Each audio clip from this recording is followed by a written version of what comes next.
The reason why I name my channel The Money Game with AC is actually because I do believe, based on my experience, all right, on my career, through my career within the investment management industry, or my personal experience with money, coming from a long way, from being challenging and struggling with debt, student loan, credit card, and actually now being at a place where I'm this close to financial freedom, including getting my house paid off totally and having no debt at all, no student loan, no credit card, no car notes, nothing at all.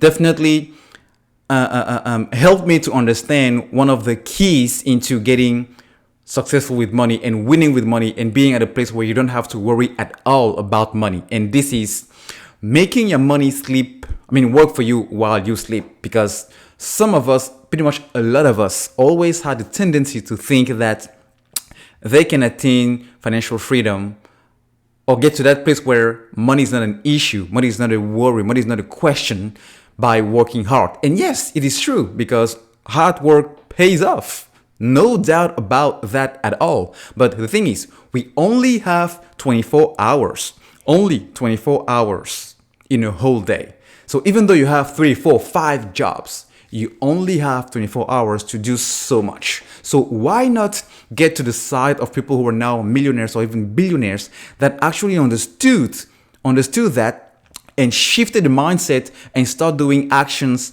and start doing stuff that make the money work for them and bring them to a quicker, faster way to financial freedom, right? And that's why in this video I want to cover with you the 3 main investment accounts you need in order to get to that place where money is not an issue. You don't have to worry at all about money. So first of all, to put a starting base here, I'm not talking about a checking account, all right? Because I'm going on the basis that you have some type of income coming in on a regular basis, which you will need to have your money deposited, all right?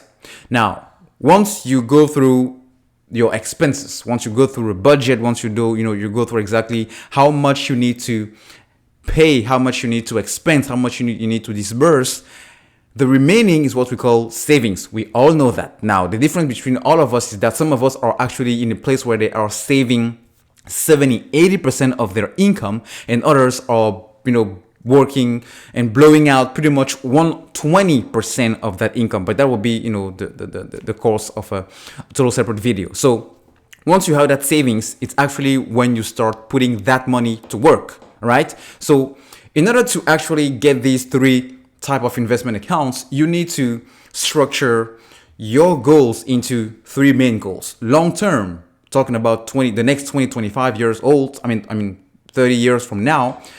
Medium term, 10, 15 years from now, and then short term from 0 to 3, 5 years from now. Because based on your short term, your strategy is not going to be the same. The amount of money you put in is not going to be the same, and the amount of return you expect is not going to be the same. All right. So it gives you that structure, that organization you need in order to not mess with what type of investment you're doing for your life at each stage of those, the entire process.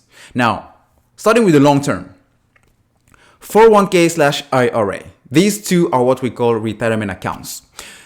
It doesn't necessarily mean that you're going to retire at a certain age where you're going to start living off of this money, but it simply means it's usually used by people that are prepping for when they're going to stop working.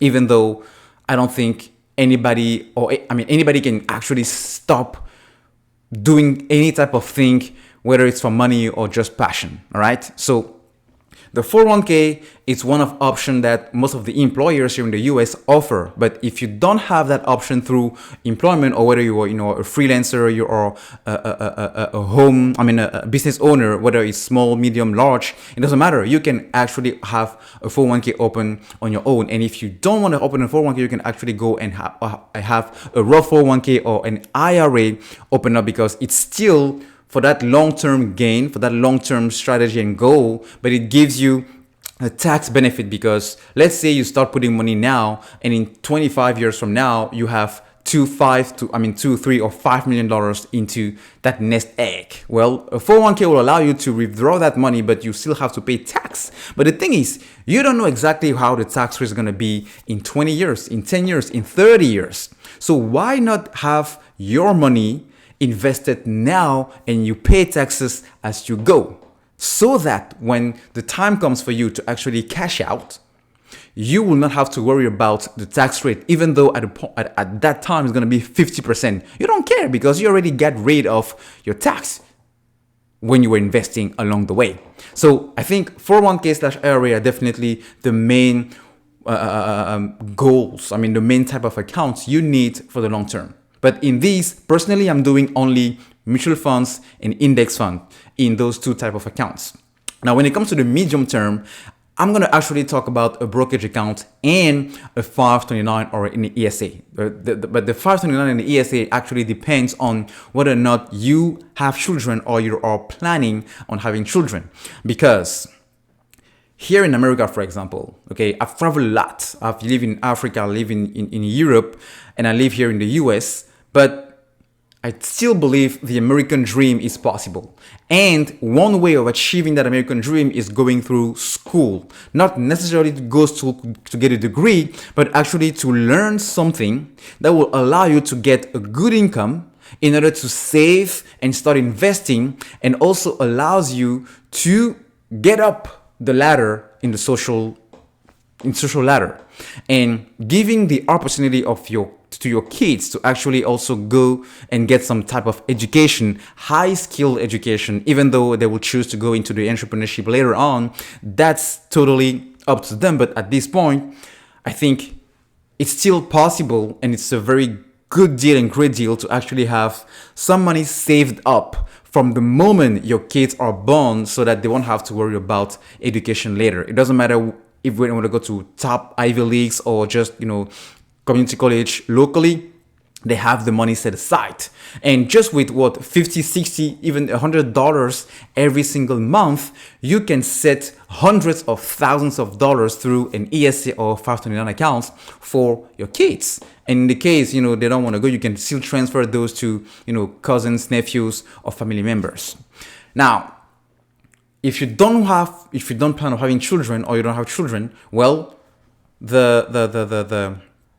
the brokerage account is definitely what I will consider, because the brokerage account gives you also the ability to separate your long term by buying into individual stocks or some ETFs. Why? Because you want to make sure that if you put in $1,000 now, 10 years from now, you are going to get 10x, 100x, 1,000x the money you invested today. But it's really hard, because it means you have to actually do a lot of research.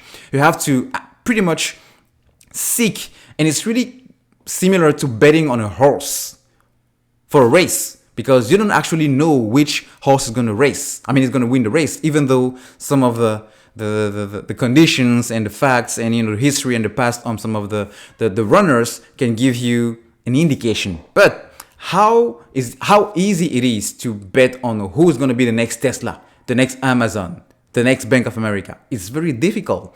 So that's why I think buying sectors ETFs is definitely another way of accumulating in maybe a sector that you think is going to be a high growth sector, or just a company for now you believe it's going to be another giant in the next 30 years from now. But just don't focus on one handful, okay? Because you don't know. A company can be good today and in 10 years they go bankrupt.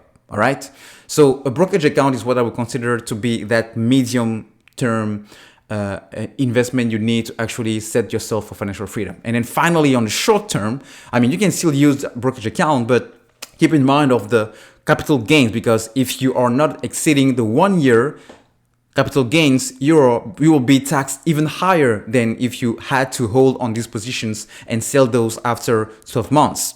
So still have a brokerage account for a short-term account, but definitely based on the current environment we're living in now, today, having a crypto wallet is definitely another type of investment account that I will consider having, because crypto, considered as an asset type, is just a baby compared to where the stock market has done, the house market has gone so far, the gold, the commodities, oil.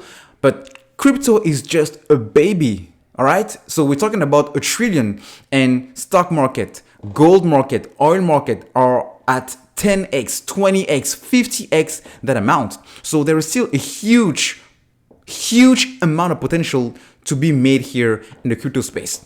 So you can either day trade those, swing trade those, or just invest. Let's say you want to get some Shiba coins, okay? Or you want to get some Solana, or you want to get some Ethereum, some Bitcoin. Well, it's now possible to to start investing in those with just $50. All right. So you can invest for the long term because you believe, as me, like crypto is here to definitely change the way finance works. So in the next 10 years, a coin worth what, 0 cents or 1 cent now can definitely be worth $10. We're talking about 1,000%. So $1,000 now can be worth $1 million in a matter of few years or even 10 years. All right. So give that ability to be flexible and open-minded, even though you don't feel like crypto is something you understand, because it's pretty simple, a little bit complex, but once you get the main idea, which I believe it's all tied to how blockchain works, I mean, it's mind-blowing the possibilities of where crypto can go. All right, so these are the three type of accounts. I believe if you set those now and start putting money on a regular basis, while doing a fair good budget to allow you some savings to flow in these three, man, in no time you just wake up one day and wonder like, I'm a millionaire. Like just like that, I'm a millionaire.